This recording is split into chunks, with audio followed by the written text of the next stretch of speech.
Hello and welcome to Module 1. We're now in the final topic, Topic 6, which is looking at why you should invest in shares. So let's get started.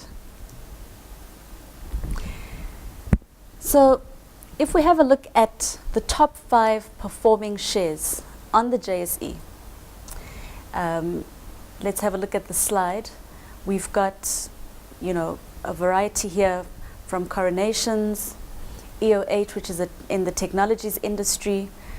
If we look at their prices, opening prices from October to September last year, 2013, and we look at the total return that these shares have earned in that period of time, it is phenomenal. Just have a look at that. For instance, Coronation, over 1,600%. And even if you look at the fifth one, 785%. I mean, where else do you get such returns? And if you think of your investment options, we've looked at preference shares, we've looked at bonds. Another option that you have in terms of investment is just to leave your money in money markets, in the bank, to earn interest.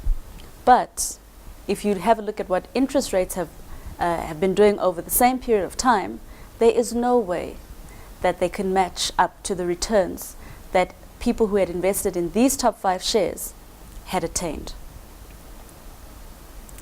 So if we look at different asset classes and compare the average returns, let's look at a period of 1960 to 2012. We're going to look at bonds, cash which is basically money markets, money in the bank earning interest, and also shares. What has been the performance over that time period?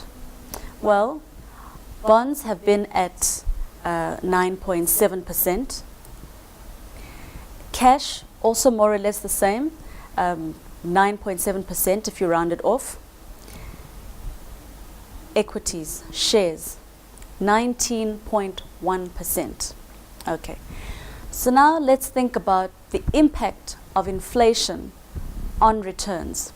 So inflation, we hear about it in the news all the time. It's basically, rising prices and the effect of those rising prices on your spending power. So if you think about an everyday example, think of 100 rands. If you think back 10 years ago, what could you buy with 100 rands? Probably a whole lot. And what can you buy with 100 rands now? Not much. So what happened? Did anything happen to the money? All that happened was the spending power changed because of inflation.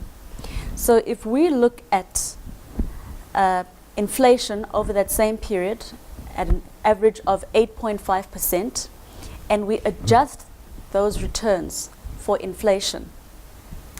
So that basically means that we take the return and we minus inflation to see what your real return is.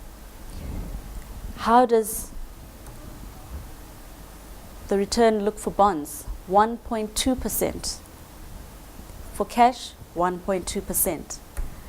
For equities or shares, you're looking at 10.6%. So shareholders who were invested in the share market basically got returns which were above inflation, well above inflation. So as you can see, in terms of the different investment options, it makes sense to consider the share market. And that brings our module to a wrap. I hope you've enjoyed this module, and we've got more exciting modules coming up.